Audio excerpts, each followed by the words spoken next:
संभाजी महाराजांप्रमाणे माझाही छळ झाला, त्यांचा धर्म बदलण्यासाठी आणि माझा पक्ष बदलण्यासाठी छळ। अनिल परबांकडून स्वतःची संभाजी महाराजांसोबत तुलना केल्याचा भाजपचा आरोप। भाजप आज अनिल परबांविरोधात आंदोलन करणार। राज्यपालांच्या अभिभाषणावरील अनिल परबांच्या वक्तव्यावर भाजपचा आक्षेप। आजपासून मुंबईमध्ये शिवसेनेचा शिवसंवाद दौरा, तर खासदार श्रीकांत शिंदे शिवसंवाद दौरा करणार। मुंबई पालिका निवडणुकांच्या पार्श्वभूमीवर शिवसेनेचा हा संवाद दौरा।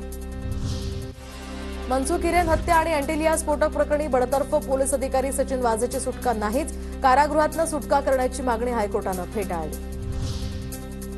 माझ्या बदनामीला जबाबदार कोण? स्वारगेट अत्याचार प्रकरणातील पीडितेचा गुन्हे शाखेच्या अधिकाऱ्यांना सवाल, तर पीडितेच्या सवालानंतर गुन्हे शाखेचे अधिकारी निरुत्तर।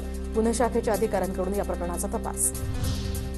पुण्यातील भाजप कार्यकर्ता देवेंद्र जोग मारहाण प्रकरणी गजा मारणे टोळीतील तिघांची न्यायालयीन कोठडीत रवानगी। मारहाणी प्रकरणी एकूण 6 जणांवर मकोका अंतर्गत कारवाई। पुणे महापालिकेचं सांस्कृतिक धोरण रद्द, तर राहुल सोलापूरकरची तज्ज्ञ सल्लागार म्हणून निवड झाली होती।